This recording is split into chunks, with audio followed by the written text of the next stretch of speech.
Okay. Wait. Oh. Today on Rappler, Senators say Chief Justice Renato Corona will attack the credibility of evidence presented when he takes the witness stand Tuesday.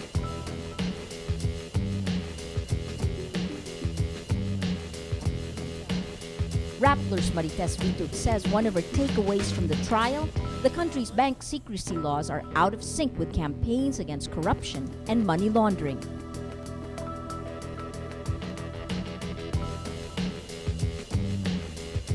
And the other cliffhanger, aside from the Corona testimony next week, how did Jessica do in the last elimination round of American Idol?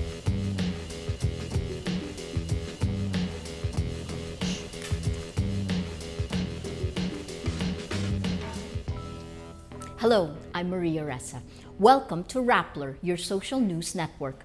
We promise uncompromised journalism that hopefully inspires smart conversations and ignites a thirst for change. Senators predict what Chief Justice Renato Corona may say on the witness stand Tuesday. Senator Francis Pangilinan says he expects Corona to attack the credibility of the evidence presented against him. Pangilinan says Corona's lawyers hinted at the topic of their client's testimony Wednesday when they said the evidence, quote, is fabricated, grossly exaggerated, unreliable, or at the very least comes from an illegal source. Senator Franklin Drilon says the data on the AMLAC report matched the account numbers presented by Philippine Savings Bank President Pascual Garcia III. Senator Alan Peter Cayetano is also examining the AMLAC report. He says we should not take the report hook, line, and sinker, but we need to take it in good faith. May 17th marks the second anniversary of Renato Corona as Chief Justice.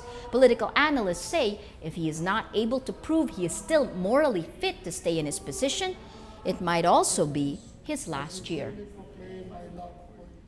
Rappler editor-at-large and author of the book on the Supreme Court Shadow of Doubt, Marites Vitug, writes in Rappler, quote, there are three things I will take away from this breathtaking and historic episode. First, the SAL-N, a document taken for granted by public officials, is at the center of the anti-corruption battle. The trial serves as an awareness campaign on the SAL-N and what its uses are. Second, our bank secrecy laws on foreign currency deposits are out of sync with the international community's campaign against corruption and money laundering. Third, we've found a groundbreaking route to fight corruption through the Office of the Ombudsman, who can use the waiver in the SAL-N to start a fact-finding investigation. House leaders want to review the powers of the Ombudsman to acquire bank records from the secretive Anti-Money Laundering Council, or AMLAC, without a court order.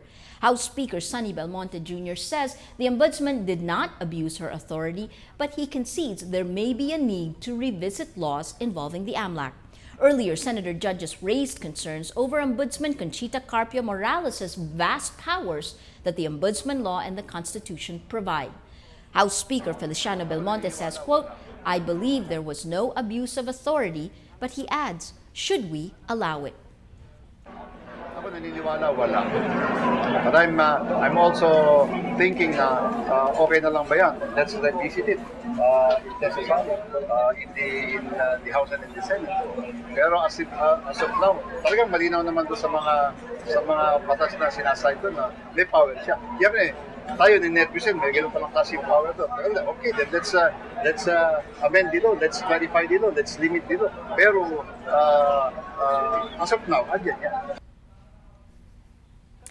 House Majority Floor Leader Neptali Gonzalez II adds, quote, if you say that it's very dangerous to give the Ombudsman unbridled and unlimited powers, I myself may agree. But the Philippines' newly appointed economic czar, Arsenio Balisacan, says the Scarborough Shoal conflict will have, in his words, modest effects on Philippine exports. China advises its citizens not to travel to the Philippines and blocked the entry of Philippine bananas supposedly due to crop diseases. But former NEDA Director General Celito Habito says sees the situation as a two-way loss. If China completely stops importing our electronic semiconductors and circuit boards, our nickel and copper ore, our bananas, pineapples, and mangoes, our furniture and other products, then it would have the problem of sourcing these from somewhere else, and many of these cannot be readily bought from our neighbors or elsewhere. Well, let's now look at Rappler's Wrap for today, a list of the 10 most important events around the world you shouldn't miss. At number 6, a decade after winning independence from Indonesia, East Timor, now known as Timor-Leste, will elect a new prime minister and government in elections this coming July. On May 19th, President Jose Ramos Horta will hand over power to his elected successor, Taur Matanruak. A decade ago, Matanruak lived in the jungle, the leader of the Falentil rebels. He will need to rebuild a nation that needs to fight corruption, poverty, and an overdependence on energy revenues. At number 7, will Greece leave the Eurozone, where 17 countries use a single currency? Following a failure to form a coalition government earlier this May, Greeks face confusion, fear, and frustration as it prepares for new elections on June 17th. And at number 8, gaydars exist, at least according to research published in the online journal Public Library of Science 1, which finds that most people have an automatic gaydar that allows them to evaluate sexual orientation in less than the blink of an eye. Participants were 65% accurate when guessing sexual orientation of women, but only 57% correct when it came to men. And at number 9, coffee drinkers rejoice. A report published in the New England Journal of Medicine says coffee drinkers have a lower risk of dying from a variety of diseases than those who drink little or no coffee. The largest study of the link between coffee consumption and health is found that while coffee is a stimulant, it also contains hundreds of compounds and antioxidants that are beneficial to health. And finally, at number 10, will the next iPhone measure 4 inches? Apple refuses to comment, but reports say the tech company is working with South Korean and Japanese TV companies for its latest release. If the iPhone screen size changes, it will be a first since 2007. Main competitor Samsung sells a more diverse variety of phones, grabbing 30% of the global market in the first quarter of 2012. American Idol contender Jessica Sanchez has 3 chances to showcase her singing prowess to win America's votes and gain a spot in the finals of the hit show. Fans worry after the 16-year-old tweets her throat was not at its best a day before performance night. Sanchez first sings Mariah Carey's My All, chosen by Judge Jennifer Lopez. Judge Steven Tyler tells her she could be the last one standing in the competition. She follows it up with her own song choice, Aerosmith's I Don't Want to Miss a Thing by Idol Judge Steven Tyler. All 3 judges say Sanchez does the song justice. For her final song, selected by mentor Jimmy Ivan, Jessica performs I'll Be There by the Jackson 5. Judge Randy Jackson says it does not have a moment, while the other 2 judges applaud it. One last finalist will be eliminated from the show, and the 2 remaining contestants will slug it out in the show's finale next week. In an exclusive interview with Rappler, Manny Pacquiao's strength and conditioning coach Alex Ariza says boxing promoter Bob Arum is the sole reason why the Pacquiao fight against undefeated boxer Floyd Mayweather hasn't happened yet.